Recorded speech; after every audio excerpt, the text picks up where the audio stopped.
ओम शांति। 20 सितंबर 2021 आज की ईश्वरीय महावाक्य। आज मुरली की शीर्षक, बाप आए हैं तुम्हें ऐसे श्रेष्ठ कर्म सिखलाने जिससे तुम 21 जन्म की बादशाही का वर्षा ले सको, अटल अखंड राज्य के मालिक बन सको। पहले सुनते हैं मुरली के मुख्य पॉइंट्स। जब वाणी द्वारा सर्विस करते हो तो मनसा पावरफुल हो। मनसा द्वारा दूसरों की मनसा को चेंज करो, अर्थात मनसा द्वारा मनसा को कंट्रोल करो। और वाणी द्वारा लाइट माइट देकर नॉलेजफुल बनाओ। और कर्मणा अर्थात संपर्क व अपनी रमणीक एक्टिविटी से उन्हें असली फैमिली का अनुभव कराओ। ऐसे जब तीनों स्वरूप में रहकर हर कर्म करेंगे तो सिद्धि स्वरूप स्वतः बन जाएंगे। अपने आप को राजाई का तिलक देने के लिए याद की मेहनत करनी है, सब विकारों को छोड़ देना है। ब्रह्मा बाप समान साधारण और गुप्त रहना है, बाहर का ठाठ आदि नहीं करना है। अपने भविष्य राजाई के नशे में रहना है।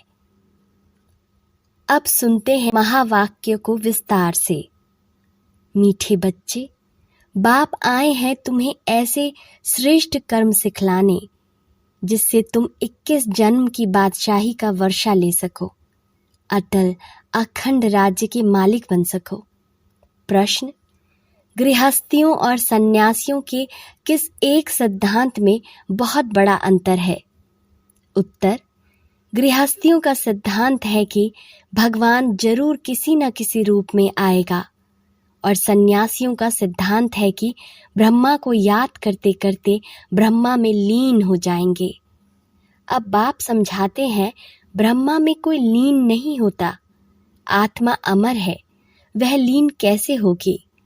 भगवान यदि आएगा तो जरूर टीचर बनकर शिक्षा देगा, प्रेरणा से तो ज्ञान नहीं देगा ना। गीत, तुम्हें पाके हमने। ओम शांति। मीठे मीठे रूहानी बच्चों ने यह गीत सुना। रूहानी बच्चे ही कहते हैं कि बाबा, बच्चे जानते हैं ये बेहद का बाप बेहद का सुख देने वाला है, अर्थात वह सभी का बाप है। उनको सभी बेहद के बच्चे आत्माएं याद करते हैं, किसी न किसी प्रकार से याद करते हैं, परंतु उनको पता नहीं है कि हमको उस परम पिता परमात्मा से कोई बादशाही लेनी है।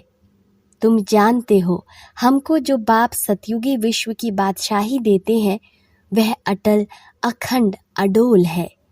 वह हमारी बादशाही 21 जन्म कायम रहती है। सारे विश्व पर हमारी राजाई रहती है, जिसको कोई छीन नहीं सकता, लूट नहीं सकता है। हमारी राजाई है अडोल, क्योंकि वहाँ एक ही धर्म होता है, द्वैत है ही नहीं।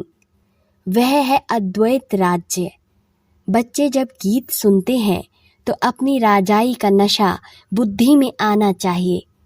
ऐसे ऐसे गीत घर में रहने चाहिए जिससे बाप और वर्षा की झट याद आती है। बाप के याद की मस्ती के गीत होने चाहिए। तुम्हारा सब है गुप्त। बड़े आदमियों के तो बहुत ठाठ होते हैं, तुमको कोई ठाठ नहीं है। तुम देखते हो जिसमें बाबा ने प्रवेश किया है उसमें भी कोई ठाठ की बात नहीं है। कपड़े आदि सब वही हैं। तुम बुद्धि से समझते हो कि बाबा ने इसमें प्रवेश किया है, हमको यह राज्य भाग्य देने।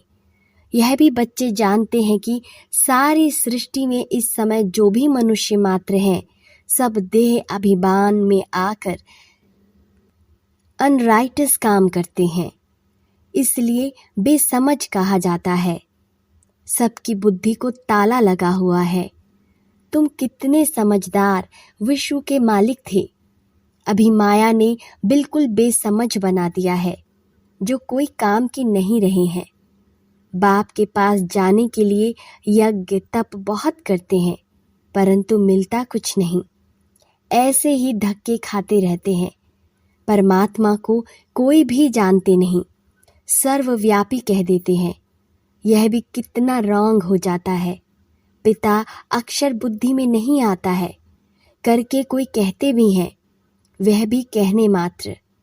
अगर परम पिता समझें तो बुद्धि एकदम चमक उठे। बाप स्वर्ग का वर्षा देते हैं, वह है हेवनली गॉड फादर।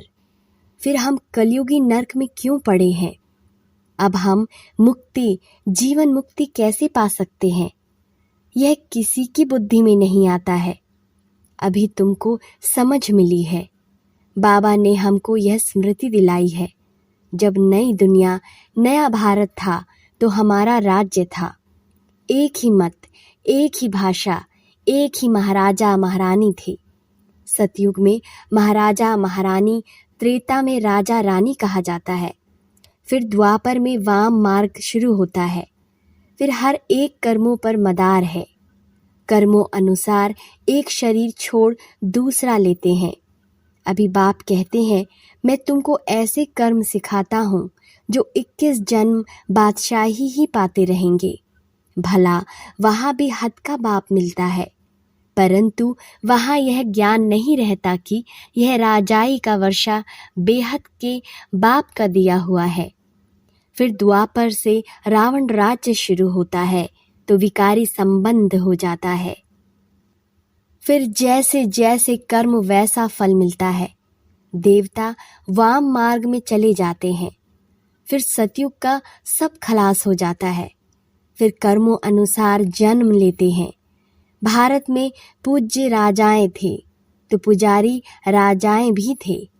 सतयुग में राजा रानी और प्रजा सब पूज्य होते हैं। फिर जब द्वापर में भक्ति शुरू होती है तो यथा राजा रानी तथा प्रजा पुजारी बन जाते हैं। बड़े राजा जो सूर्यवंशी थे वही पुजारी बन जाते हैं। फिर वैश्य वंशी बन जाते हैं। अभी तुम वाइसलेस बनते हो। उसकी प्रारब्ध फिर 21 जन्म चलती है। फिर भक्ति मार्ग शुरू होता है। जो जो पूज्य देवी देवता होकर गए हैं उन्हीं के मंदिर बनाकर उनकी पूजा करते हैं। यह सिर्फ भारत में ही होता है। यह 84 जन्मों की कहानी जो बाप सुनाते हैं, यह भी भारतवासियों के लिए है और धर्म वाले आते ही बाद में हैं। फिर तो वृद्धि होते होते ढेर के ढेर हो जाते हैं। वैरायटी भिन्न भिन्न देवी देवताओं की रस्म रिवाज थी, वह भारत के गुरुओं की नहीं है। आधा कल्प बाद रावण राज्य शुरू होने से सारी रस्म रिवाज ही बदल जाती है। फिर पूज्य से पुजारी बन जाते हैं। पूजा भी पहले अव्यभिचारी एक शिव की करते हैं, उनके मंदिर बनाते हैं। फिर लक्ष्मी नारायण के बनाएंगे। एक ने लक्ष्मी नारायण का मंदिर बनाया तो दूसरा भी बनाएंगे। फिर राम सीता के मंदिर बनाने लग पड़ेंगे।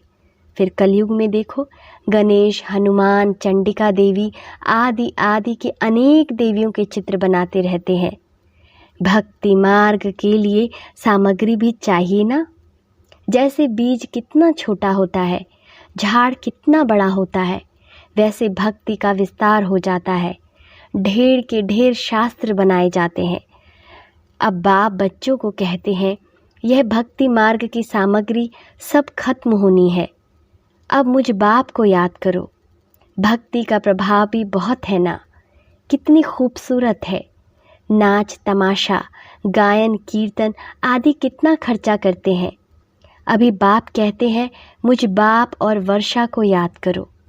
आदि सनातन धर्म को याद करो। अनेक प्रकार की भक्ति तुम जन्म जन्मांतर करते आए हो। गृहस्थ धर्म वाले ही भक्ति शुरू करते हैं। सन्यासियों को तो भक्ति नहीं करनी है। यज्ञ, तप, दान, पुण्य, तीर्थ आदि यह सब गृहस्थियों का काम है, ना कि सन्यासियों का। वह है ही निर्वृत्ति मार्ग वाले, उन्हीं के लिए कायदा है। घर बार छोड़ जाए जंगल में रहना और ब्रह्मा तत्व को याद करना। वह है ही तत्व ज्ञानी, ब्रह्मा ज्ञानी। तत्व अथवा ब्रह्मा को ही ईश्वर कह देते हैं। जैसे भारतवासी असुल में हैं, आदि सनातन देवी देवता धर्म के, परंतु हिंदुस्तान में रहते हैं तो अपना धर्म हिंदू समझ लिया है। वैसे सन्यासी भी आत्माओं के रहने के स्थान तत्व को परमात्मा समझ लेते हैं, ब्रह्मा व तत्व को ही याद करते हैं।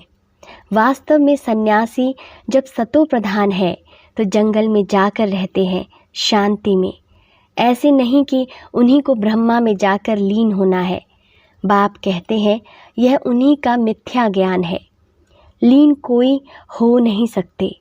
आत्मा तो अविनाशी है ना, वह कैसे लीन हो सकती है।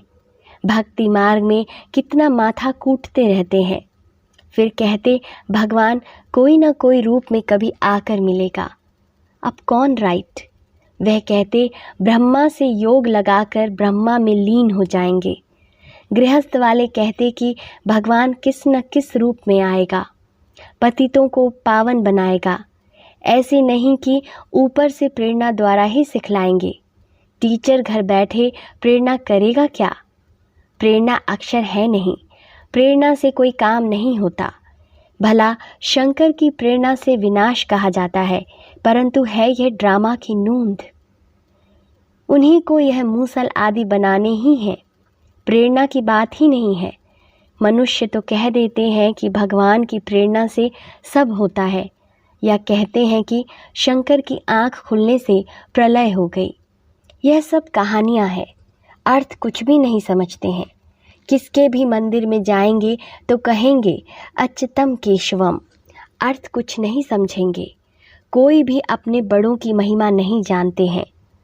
धर्म स्थापक को गुरु कह देते हैं, वास्तव में उनको गुरु कहना रॉन्ग है। क्राइस्ट कोई गुरु थोड़े ही है, वो तो सिर्फ धर्म स्थापन करते हैं। गुरु उनको कहा जाता है जो सद्गति करे, वह तो धर्म स्थापन करते आते हैं, उनके पिछाड़ी उनकी वंशावली आती है। सद्गति तो किसकी करते ही नहीं, तो उनको गुरु कैसे कहेंगे? गुरु तो एक ही है जिसको सर्व का सद्गति दाता कहा जाता है। भगवान बाप ही आकर सर्व की सद्गति करते हैं, मुक्ति जीवन मुक्ति देते हैं। उनकी याद कभी किससे छूट नहीं सकती।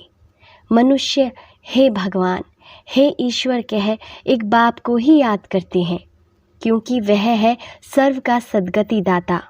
बाप समझाते हैं यह सारी रचना है, रचयिता बाप मैं ही हूँ। सबको सुख देने वाला, वर्षा देने वाला एक ही बाप ठहरा। भाई भाई को वर्षा दे नहीं सकते, वर्षा हमेशा बाप से मिलता है। मैं सभी बेहद के बच्चों को बेहद का वर्षा देता हूँ, इसलिए ही मुझे याद करते हैं। हे परमात्मा क्षमा करो, समझते कुछ भी नहीं। बाप कहते हैं मैं कोई इन्हीं के पुकारने से नहीं आता हूँ, यह तो ड्रामा में बना हुआ है। ड्रामा में मेरे आने का पाठ भी नूंधा हुआ है। अनेक धर्म विनाश, एक धर्म की स्थापना व कलयुग का विनाश, सतयुग की स्थापना करनी होती है। मैं अपने समय पर आप ही आता हूँ। यह भक्ति मार्ग का भी ड्रामा में पाठ है। अब जब भक्ति मार्ग का पाठ पूरा होता है तब आया हुआ हूँ। कल्प पहले भी बाबा आप ब्रह्मा तन में आए थे। यह ज्ञान अभी तुमको मिलता है, फिर कभी नहीं मिलेगा। यह है ज्ञान, वह है भक्ति। ज्ञान की प्रारब्ध है चढ़ती कला। कहा जाता है सेकंड में जीवन मुक्ति। जनक को सेकंड में जीवन मुक्ति मिली थी ना, लेकिन क्या एक जनक ने ही जीवन मुक्ति पाई? जीवन मुक्ति तो सब पाते हैं ना, सारे विश्व पाती है। सद्गति व जीवन मुक्ति एक ही अक्षर है। जीवन मुक्ति अर्थात जीवन को मुक्त करते हैं इस रावण राज्य से। बाबा जानते हैं बच्चों की कितनी दुर्गति हो गई है, बिल्कुल दुखी हो गए हैं। उन्हीं की फिर सद्गति होनी है। पहले मुक्ति में जाकर फिर जीवन मुक्ति में आएंगे, शांति धाम से फिर सुख धाम में आएंगे। यह चक्र का राज बाप ने समझाया है। बाप कहते हैं इस समय सारे सृष्टि का झाड़ जड़ जड़ी भूत तमो प्रधान हो गया है। इसलिए कोई भी अपने को आदि सनातन देवी देवता धर्म का समझते नहीं है। आदि सनातन देवी देवता धर्म के थे क्योंकि देवताएं पवित्र थे। हम अपवित्र पतित अपने को देवता कैसे कहलाएं? इसलिए कहा जाता है इन विकारों को छोड़ते जाओ। यह विकार आदि आधा कल्प से रहे हैं। अब एक जन्म में इनको छोड़ना, इसमें मेहनत लगती है। मेहनत बगैर थोड़े ही विश्व का मालिक बनेंगे। बाप को याद करेंगे तभी तुम अपने को राजाई का तिलक देंगे, अर्थात राजाई के अधिकारी बनेंगे। जितना अच्छी रीति याद करेंगे, श्रीमत पर चलेंगे तो तुम राजाओं का राजा बनोगे। पढ़ाने वाला टीचर तो आया है पढ़ाने। यह पाठशाला है ही मनुष्य से देवता बनने की। नर से नारायण बनाने की कथा सुनाते हैं।